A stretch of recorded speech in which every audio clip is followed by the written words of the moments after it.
This is part 3. We're going to go race by race review of Moonee Valley with a bit of pace. But just before we do, Potts, I like seeing at this time of year, the off seasons, the media might say lower profile jockeys or they finally get their chance. But I just like seeing riders cut all the bullshit out. Are they riding for a feed? And we're a bit bigger than jockeys, you might have noticed. But do they look like they're trying their absolute everything to get the most out of it? I'll give one a rap. I don't know if you've got one, but Corey Parrish, Victim Dominer, went to the front, just wanted to own the race, and conversely, he was really patient on patrology and got the money. Is he as good as Williams or Oliver? I wouldn't think so, but is he absolutely giving his horses every chance at the moment? He is. So good on him. Have you got one? Yeah, well, Corey's he's a young jockey that's improving. So credit to him, and he seems like he's putting in the work. But so on one of the recent preview shows I did, I talked about Daniel Moore riding Zarspeed, and I said, look, he's on Twitter. If one of our guys can get a message to him, that'd be great. And to Daniel's credit, he contacted me. Right. So him and I have had a few chats since, and on that particular day at Flemington, he rode Zarspeed perfectly. Unfortunately, the horse is just not racing well, so he got it to the 200 metre mark, and the horse just said, I've had enough in my current form. And on the same day, he rode Trifor beautifully and got it into the finish with Falago and Goathland. And he rode Sacred Sham absolutely centimetre perfect. He deserved to win the race, but Invincible Owl, he's a horse that can peel off a couple of sectionals and, got him in the last 100 metres. So I just want to give Buckets a rap. He's obviously got to a point in his career where he's working incredibly hard. His work ethic is tremendous.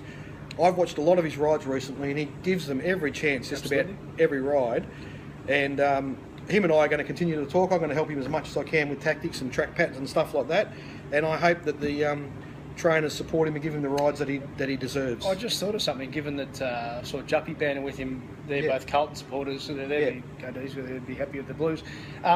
We've still got that miniature size Titus and Sergio podcast T-shirt. Right. That we promised to the first jockey who would come on. So if you can get Daniel Moore in on a Monday. I'll find a day where he's not riding, and we'll get him on the show.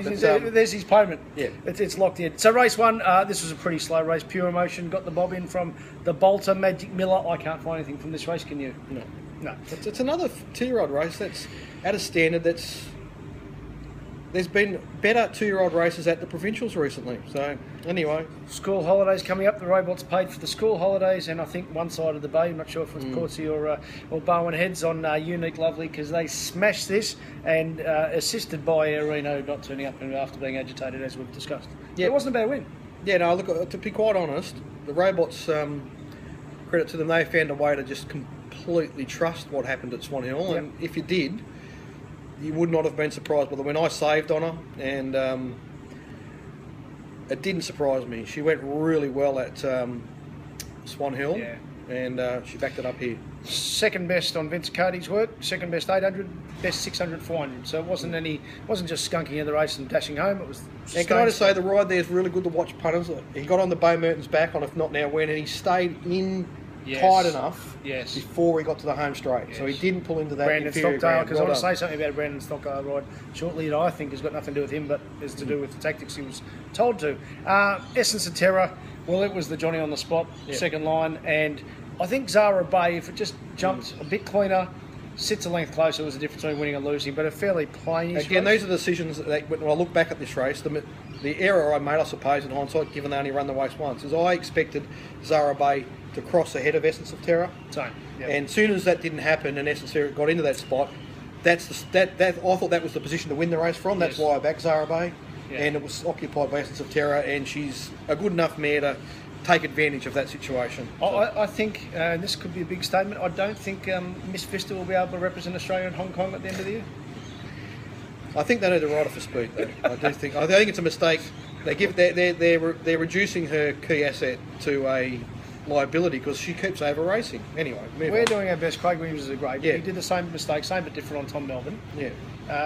Craig, you can't take away speed horses' assets, regardless of how great your career has been.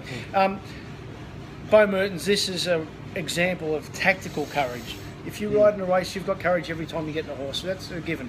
But tactical courage is to say, bugger it, I'm going to lead. I'm going to lead quickly. I'm going to try and hang on. Well, we've constantly plugged Bo. He's a tremendous young jockey who is assertive, and he's a very good user of wide draws. He had a wide draw here and he used it perfectly, and it was a crappy mares race, not much to say about it. So Lord Da Vinci won. I saw, I don't listen to anything, but I saw on Twitter that Scott Button said, he's probably too short. We're hoping.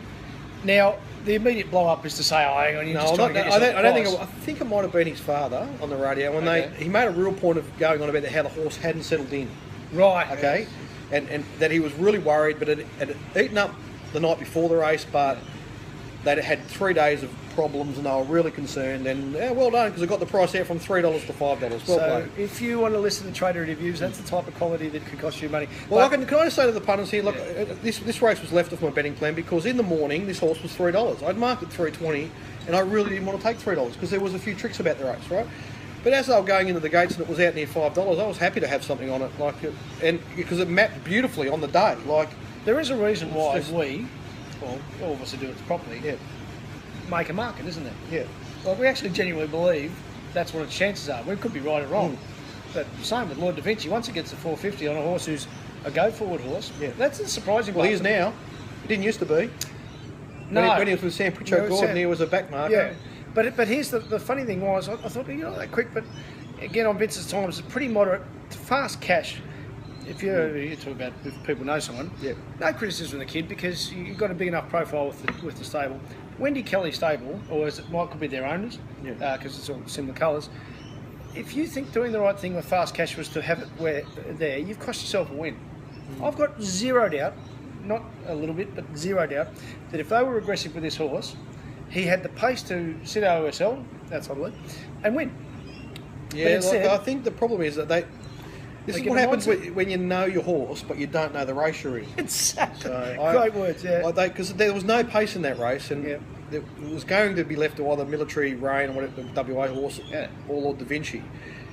And the fast cash is if you're too aggressive on him out of the gates, he can get fired up, right? Yes. And he's won his races when he's found fast tempo races where he's sat in a sweet spot type run, travelling really naturally. Yeah. The problem is here. Positioning him further back than midfield in this race meant he was going slower than what he naturally wanted to go. And so they should have probably sat third, I think, in the race. And when he peeled out to make his run, he's in Shitsfield. Because there was no ground. Anyway, revolving door. I was dying to find a Mark Zara horse I really liked. Yeah. Obviously, they come to play. But his Moonee Valley stats are unbelievable because he's proactive jockey. And he won this race in the first 200 metres. Again, wide draw. A horse that has shown some ability, been gelded. Yeah. Clint MacDonald took them to, courtesy of Sam Tankard. I had that information and didn't really listen to it. It was two of the three of them won. It's unusual for Clint to take horses to Moonee Valley to work them on Tuesday. Anyway, had the position outside Chelsea Hall, which was, that was a good position to win that race from. 100%. Race 7, Black Tomahawks. One, we've pretty much discussed it in depth. All we want to say is to... if you know anyone who's in the Show a Star camp, let it have a nice rest, 3-4 weeks off, and then just let it roll without. It's gone in murderous tempo races. The poor bugger. It's found 2 in a row, hasn't it? 3. No peace. Petrology.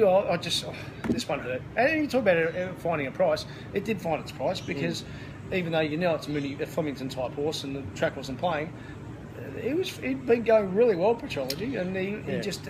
In the end, he got to a super price. It's a sort of horse that I just never find because I just don't trust him. You know what I mean? So he's now he's won a race. Now you really don't want to trust him. So beware the unlucky runner.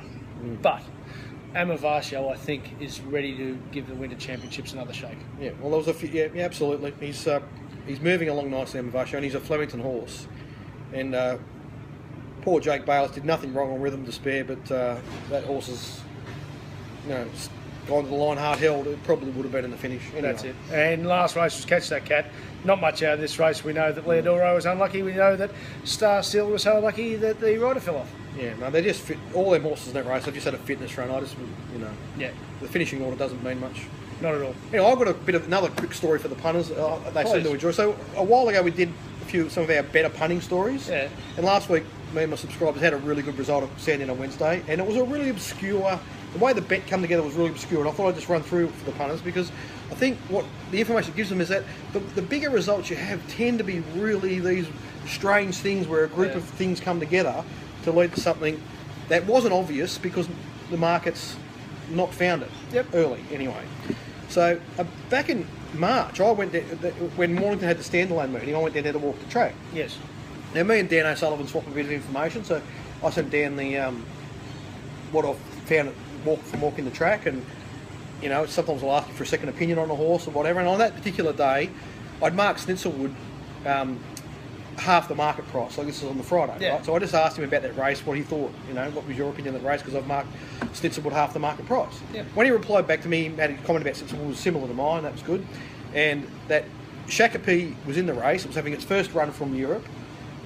It could win the race easily on its European form with 54 kilos or whatever it was, but it's probably short of fitness, right? Yes. So in the end, Snitzelwood wins the race. Shakopee gets beaten just under 2 lengths. And I make a note on my database, this horse can do 3 to 4 lengths better than this once it's fit, once it's got a base.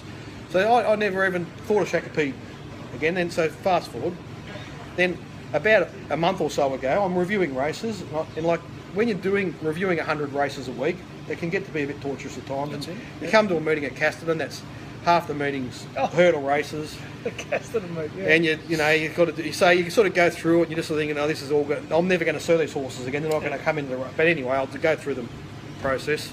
I get to the 2,000 metre races on that day, and the first one, they're horses that I've got some idea of, and they've gone about 35 lengths slower than the other 2,000 metre race on the same day. So it's got my attention. I've looked at it really closely, watched the replay of the Casterton Cup, and thought, wow, that was... I'm not sure what's happened there, but this is strange. This is an unbelievably competitive race from go to woe, and they haven't... often when they go really hard in the first half of the race, as we know, they're deteriorating late. They didn't really deteriorate in this race, not to the extent that you would expect. So I thought, this is a race I need to keep my eye on. There's something about this race that's very odd. So the first horse to run out of that race was Gold Medals in a hurdle, right? So that meant nothing to me, but it won. Right? The next horse to run out of that race was Cougar Express. That's it. And it ran the unbelievable race at Moonee Valley. And I'm thinking, this is interesting. This is very interesting. So the following week, I come to the Flemington race, and I like Goathland. Right? So I want to back Goathland. And I think, here's Falago out of the Casterton Cup. I better save on Falago. It gets out to $20 on the tote. And nails Falago in the last 100 metres. Now my radar's really going up on this Casterton race. The next day, I'm just flicking through all the form and everything, and I find a race at Hamilton. There's 3 horses in that race, Alamontiel, Stegler and Pacadali, that are genuine city class horses. And here's Super Mover, who's just a battler. But it's out of the Casterton Cup race. So I'm going to have something on Super Mover, I'm going to have something each one on him. And he gets him in the last stride. Like, it sits outside the lead, battles away, battles, and is too fit for them in the end, I suppose, right? At $15.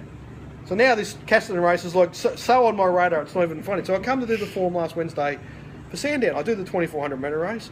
Here's Shakopee. I haven't seen Shakopee since Mornington. It's presenting out of the Casterton Cup. I look at its run. Its run in the Casterton Cup was pretty good. I know how competitive that race is, so I just do all the form. I mark it in the $8 to $10 range. I go and have a look at the market. There it is, $31, $41 across the board. So I'm going to handle this really carefully. This one's a bit obscure, so I can be really careful. So I start just chipping away, having double the win that I am the place, but just backing it. And I really want to protect the price to make sure that all my subscribers can back this horse the next day. So the message goes out at about 10:30 or whatever. At that point, there was still plenty of 31, 41 and 51 available, depends where you're betting. And I'm sure not all of my subscribers would have got on it better than $31. And it ended up starting $10. Very firm 10. And there we go. So, but the point is, it's like a simple conversation I had with Dan O'Sullivan back in March. This strange race at Casterton. It all comes together on a Wednesday at Sandown, and thereby lay the way that you find big results in this game. So a lot of the work you do, you're just grafting away, keeping yourself in the game, and then every now and again a good set of circumstances will come together. Fosking. And bingo. Well done. Well, my stuff's at racetrackralphy.com.au, and yours, new website? Darren Potter Race Assessments. So everything I've got to offers on there. You can contact me there directly if you want to. All good. Thanks, punters.